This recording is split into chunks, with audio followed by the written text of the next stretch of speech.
ओम शांति। आज 24 मार्च 2021 बाबा के महावाक्य है। मीठे बच्चे, तुम इस समय बाप के साथ सेवा में मददगार बने हो, इसलिए तुम्हारा सिमरण होता है, पूजन नहीं, क्योंकि शरीर अपवित्र है। प्रश्न है, कौन सा नशा तुम बच्चों की बुद्धि में निरंतर रहना चाहिए? उत्तर है, हम शिव बाबा के बच्चे हैं, उनसे राजयोग सीख स्वर्ग की राजाई का वर्षा लेते हैं। यह नशा तुम्हें निरंतर रहना चाहिए। विश्व का मालिक बनना है तो बहुत खबरदारी से पढ़ना और पढ़ाना है। कभी भी बाप की निंदा नहीं करानी है, किसी से भी लड़ना झगड़ना नहीं है। तुम कौड़ी से हीरे जैसा बनते हो तो अच्छी रीति धारणा करनी है। शांति। बच्चों ने समझा, जो बाप के साथ है वो बाप दादा के साथ है।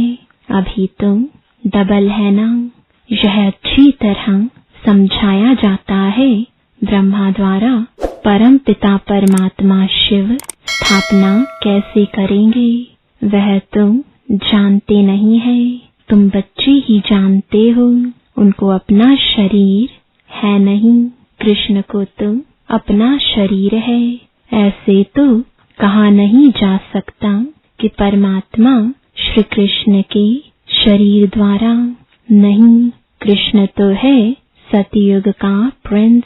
परम पिता परमात्मा ब्रह्मा द्वारा स्थापना कराते हैं तो जरूर ब्रह्मा में प्रवेश करना पड़े, और कोई उपाय है नहीं। प्रेरणा आदि की बात नहीं। बाप ब्रह्मा द्वारा सब समझा देते हैं। विजयमाला, जिसको रुद्रमाला कहा जाता है, जो मनुष्य पूजते हैं, सिमरते हैं। तुम बच्चे समझते हो यह रुद्रमाला सिर्फ सिमरी जाती है। मेरू तो कहा जाता है ब्रह्मा सरस्वती को। बाकी माला हुई बच्चों की। विष्णु की माला तो एक है, पूजी जा सकती है। इस समय तुम पुरुषार्थी हो, तुम्हारा सिमरण होता है। अंत में आत्माओं की माला है या जीवात्माओं की? प्रश्न उठेगा ना। विष्णु की माला तो कहेंगे चैतन्य, जीवात्माओं की माला लक्ष्मी नारायण पूजे जाते हैं ना, क्योंकि उन्हों की आत्मा और शरीर दोनों पवित्र है। रुद्रमाला वह तो सिर्फ आत्माओं की है, क्योंकि शरीर तो अपवित्र है, वह तो पूजे नहीं जा सकते। आत्मा कैसे पूजी जाती है? तुम कहते हो रुद्रमाला पूजी जाती है, परंतु नहीं, पूजी नहीं जाती। जब नाम ही है सिमरनी। जो भी दानी है वह तुम बच्चों के सिमरण होते हैं जब शरीर में है। दानी तो ब्राह्मणों के हैं। सिमरण किसको करते हैं यह तो किसी को पता नहीं है। यह है ब्राह्मण जो भारत की सेवा करते हैं, उनको याद करते हैं। जगत अम्बा देवियां आदि बहुत हैं, उनको याद करना चाहिए। पूजने लायक लक्ष्मी नारायण बनते हैं, तुम नहीं, क्योंकि तुम्हारे शरीर पतित है, आत्मा पवित्र है, परंतु वह पूजी नहीं जा सकती है, सिमरी जा सकती है। कोई भी तुमसे पूछे तो समझा हुआ होना चाहिए। तुम हो ब्राह्मणियां, तुम्हारे यादगार देवियों के रूप में है। तुम श्रीमत पर खुद पावन बनते हो तो यह माला फर्स्ट ब्राह्मणों की समझी जाए, फिर देवताओं की। विचार सागर मंथन करने से रिजल्ट निकलेगी। जब आत्माएं सालिग्राम रूप में है तब पूजी जाती है। शिव की पूजा होती है तो सालीग्राम की भी होती है, क्योंकि आत्मा पवित्र है, शरीर नहीं। सिमरण सिर्फ तुम्हारा किया जाता है। क्यों? तुम शरीर के साथ सेवा करते हो, तुम्हारी पूजा नहीं हो सकती है। फिर जब शरीर छोड़ते हो तो तुम भी शिव के साथ पूजे जाते हो। विचार किया जाता है ना, तुम इस समय ब्राह्मण हो। शिव बाबा भी ब्रह्मा में आते हैं तो ब्रह्मा भी साकार में है। तुम मेहनत करते हो। यह माला जैसे साकारी है, ब्रह्मा सरस्वती और तुम ज्ञान गंगाएं। तुमने भारत को स्वर्ग बनाया, यह रुद्र यज्ञ रचा। जो पूजा करते हैं उसमें सिर्फ शिव और सालीग्राम होते हैं, उनमें ब्रह्मा सरस्वती का अथवा तुम बच्चों का नाम नहीं है। यहाँ तुम सबका नाम है, तुम्हारा सिमरण करते हैं। कौन कौन ज्ञान गंगाएं थी? वह तो है ज्ञान सागर, यह है ब्रह्मपुत्रा बड़ी नदी। यह ब्रह्मा माता भी है। सागर एक है, बाकी गंगाएं तो किस्म किस्म की अनेक प्रकार की होती हैं। नंबरवार जिनमें अच्छा ज्ञान है उनको सरोवर कहा जाता है। महिमा भी है। कहते हैं मानसरोवर में स्नान करने से परिज्यादा बन जाते हैं। तो तुम्हारी माला सिमरी जाती है। सिमरणी कहते हैं ना, सिमरण करो वह तो सिर्फ राम राम कहते हैं, परंतु तुम जानते हो सिमरण किसका होगा? जो जास्ती सर्विस करते हैं। पहले तुम बाबा है फूल, फिर मेरू जो बहुत मेहनत करते हैं, फिर रुद्रमाला सो विष्णु की माला बनती है। तुम्हारी सिर्फ आत्मा पूजी जाती है। तुम अब सिमरण लायक हो। सिमरनी तुम्हारी है, बाकी पूजा नहीं हो सकती, क्योंकि आत्मा पवित्र, शरीर अपवित्र है। अपवित्र चीज कभी पूजी नहीं जाती। जब रुद्रमाला बनने लायक बन जाते हो, फिर अंत में तुम शुद्ध बन जाते हो। तुमको साक्षात्कार होगा। पास विद ऑनर कौन कौन होते हैं? सर्विस करने से नामाचार बहुत हो जाता है, मालूम पड़ता जाएगा। विजयमाला में नंबरवार कौन कौन आएगा? यह बातें बड़ी गोह्य है। मनुष्य तो सिर्फ राम राम कहते हैं। क्रिश्चियन लोग क्राइस्ट को याद करते हैं। माला किसकी होगी? गॉड तो एक है, बाकी जो पास बैठे हैं उनकी माला बनती होगी। इस माला को तुम अभी सिर्फ समझ सकते हो। अपने आदि सनातन देवी देवता धर्म वाले ही नहीं समझ सकते तो और कैसे समझेंगे? सबको पतित से पावन बनाने वाला तो एक ही बाप है। क्राइस्ट के लिए ऐसे नहीं कहेंगे कि वह पतित को पावन बनाने वाला है। उनको जन्म मरण में आकर नीचे उतरना ही है। वास्तव में उनको गुरु भी नहीं कहेंगे, क्योंकि सर्व का सद्गतिदाता एक ही बाप है। सो तुम जब अंत हो, झाड़ जड़ जड़ी भूत हो, तब बाप आकर सबको सद्गति देते हैं। आत्मा ऊपर से आती है धर्म की स्थापना करने। उनको तो जन्म मरण में आना है। सतगुरु एक ही है, वह सर्व का सद्गतिदाता है। सच्चा सतगुरु मनुष्य कोई हो ना सके। वह तो सिर्फ आते ही है धर्म स्थापन करने। उनके पिछाड़ी सब आने लगते हैं पाट बजाने।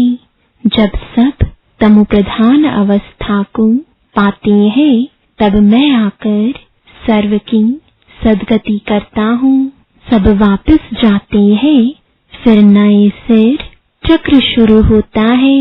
तुम राजयोग सीखते हो, वही राजाई पाएंगे, फिर राजा बने व प्रजा बने। प्रजा तो ढेर बनती है, मेहनत है राजाई पद पाने की। अंत में पूरा पता पड़ेगा, कौन विजय माला में पिरोए जाते हैं। अनपढ़ पढ़े के आगे भरी ढोएंगे, सतयुग में आएंगे, परंतु नौकर चाकर बनना पड़ेगा। यह सबको मालूम हो जाएगा, जैसे इम्तिहान के दिनों में सबको मालूम पड़ जाता है कौन कौन पास होंगे। पढ़ाई पर अटेंशन नहीं होता है तो फेल हो जाते हैं। तुम्हारी यह है बेहद की पढ़ाई। ईश्वरीय विश्वविद्यालय तो एक है, जहाँ मनुष्य से देवता बनना है, उसमें नंबरवार पास होते हैं। पढ़ाई एक ही राजयोग की है। राजाई पद पाने में मेहनत है और सर्विस भी करनी है। राजा जो बनेंगे उनको फिर अपनी प्रजा भी बनानी पड़े। अच्छी अच्छी बच्चियां बड़े बड़े सेंटर संभालती हैं, बड़ी प्रजा बनाती हैं। बाबा भी कहते हैं बड़ा बगीचा बनाओ, तो बाबा भी आकर देखें। अभी तो बहुत छोटा है, बॉम्बे में तो लाखों हो जाएंगे। सूर्यवंशी तो सारी डिनाइस्टी होती है, तो ढेर हो जाएंगे। जो मेहनत करते हैं वे राजा बनते हैं, बाकी तो प्रजा बनती जाएगी। गाया भी हुआ है, हे प्रभु तेरी सद्गति की लीला। तुम कहते हो वाह बाबा आपकी गतिमत न्यारी है। सर्व के सद्गति करने की श्रीमत यह सबसे न्यारी है। बाप साथ में ले जाते हैं, छोड़ नहीं जाते हैं। निराकारी आकारी साकारी लोक को भी नहीं जानते, सिर्फ सृष्टि के आदि मध्य अंत को जानना, वह भी कंप्लीट नॉलेज नहीं। पहले तो मूल वतन को जानना पड़े, जहाँ हम आत्माएं रहती हैं। इस सारे सृष्टि चक्र को जानने से तुम चक्रवर्ती राजा बनते हो। यह सब कितनी समझने की बातें हैं। वह तो कह देते शिव नाम रूप से न्यारा है, चित्र भी है, फिर भी कहते नाम रूप से न्यारा। फिर कह देते सर्वव्यापी है। एक एमपी ने कहा था कि यह मैं नहीं मानता कि ईश्वर सर्वव्यापी है। मनुष्य एक दो को मारते हैं, क्या यह ईश्वर का काम है? आगे चलकर इन बातों को समझेंगे जब तुम्हारी भी वृद्धि होगी। बाबा ने रात को भी समझाया, जो अपने को होशियार समझते हैं वह ऐसे ऐसे पत्र लिखें। यह पूरी नॉलेज क्या है उनको समझाना चाहिए। लिख सकते हो, हम पूरी नॉलेज दे सकते हैं, मूल वतन की नॉलेज दे सकते हैं। निराकार बाप का भी परिचय दे सकते हैं। फिर प्रजापिता ब्रह्मा और उनके ब्राह्मण धर्म के बारे में भी समझा सकते हैं। लक्ष्मी नारायण, फिर राम सीता, उन्हों की डिनाइस्टी कैसे चलती है, फिर उनसे राजाई कौन छीनते हैं, वह स्वर्ग कहाँ गया, जैसे कहा जाता है नर्क कहाँ गया, खत्म हो गया। स्वर्ग भी खत्म हो जाएगा। उस समय भी अर्थक्वेक आदि होती है। वह हीरे जवाहरात के महल आदि ऐसे चले गए जो कोई निकाल ना सके। सोने हीरे जवाहरात के महल कभी नीचे से निकले नहीं है। सोमनाथ आदि का मंदिर तो बाद में बना है, उनसे तो उन्हों के घर ऊंचे होंगे। लक्ष्मी नारायण का घर कैसा होगा, वह सारी मिल्कियत कहाँ गई। ऐसी ऐसी बातें जब विद्वान सुनेंगे तो वंडर खाएंगे। तो इन्हों की नॉलेज जबरदस्त है। मनुष्य तो कुछ भी नहीं जानते, सिर्फ सर्वव्यापी कह देते हैं। यह सब समझने की और समझाने की बातें हैं। तुमको धन मिलता है, फिर दान करना है। बाबा तुमको देते हैं, तुम भी देते जाओ। यह अखुट खजाना है। सारा मदार धारणा पर है। जितनी धारणा करेंगे उतना ऊंच पद पाएंगे। ख्याल करो, कहाँ कौड़ी कहाँ हीरा। हीरे का मूल्य सबसे जास्ती, कौड़ी का मूल्य सबसे कम। अभी तुम कौड़ी से हीरा बनते हो। यह बातें कभी किसके स्वप्न में भी न आए। सिर्फ समझेंगे बरोबर लक्ष्मी नारायण का राज्य था जो होकर गए हैं। बाकी यह राज्य कब किसने दिया यह कुछ नहीं जानते। राजाई किसने दी, यहाँ तो कुछ भी नहीं है। राजयोग से स्वर्ग की राजाई मिलती है। यह वंडर है ना। अच्छी तरह बच्चों की बुद्धि में नशा रहना चाहिए, परंतु माया फिर वह स्थायी नशा रहने नहीं देती है। हम शिव बाबा के बच्चे हैं। यह नॉलेज पढ़कर हम विश्व के मालिक बनेंगे। यह कभी किसकी बुद्धि में आता होगा क्या। तो बाप समझाते हैं बच्चों को कितनी मेहनत करनी चाहिए। गुरु के निंदक ठोर ना पाए, यह यहाँ की बात है। उनकी तो एम ऑब्जेक्ट ही नहीं है, तुम्हारी तो एम ऑब्जेक्ट है। बाप, टीचर, गुरु तीनों ही है। तुम जानते हो इस पढ़ाई से हम विश्व के मालिक बनते हैं। कितनी खबरदारी से पढ़ना और पढ़ाना चाहिए। ऐसी कोई बात ना हो जो निंदा करा दो। न किसी से लड़ना झगड़ना है, सबसे मीठा बोलना है, बाप का परिचय देना है। बाबा कहते हैं दे दान तो छूटे ग्रहण। नंबर 1 दान है देह अभिमान। इस समय तो तुम आत्म अभिमानी हो और परमात्मा अभिमानी बनते हो। यह अमूल्य जीवन है।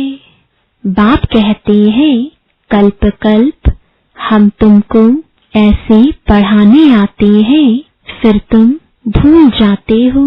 यह भी ड्रामा में नोंद है।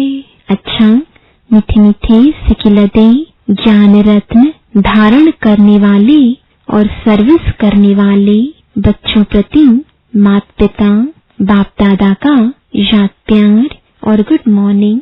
रूहानी बाप की रूहानी बच्चों को नमस्ते।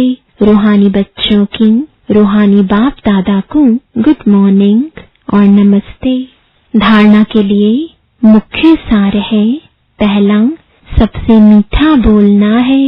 ऐसी कोई बात नहीं करनी है जिससे बाप की निंदा हो।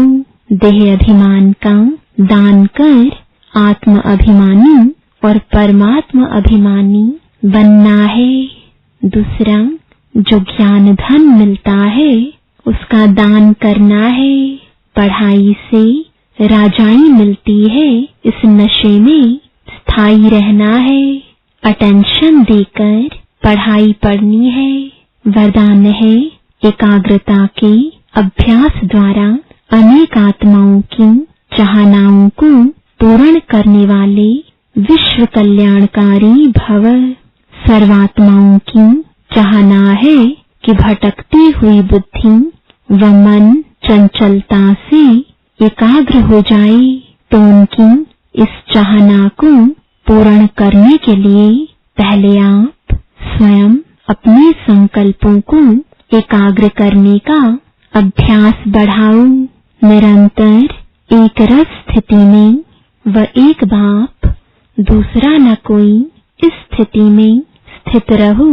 व्यर्थ संकल्पों को शुद्ध संकल्पों में परिवर्तन करो, तब विश्व कल्याणकारी भव का वरदान प्राप्त होगा।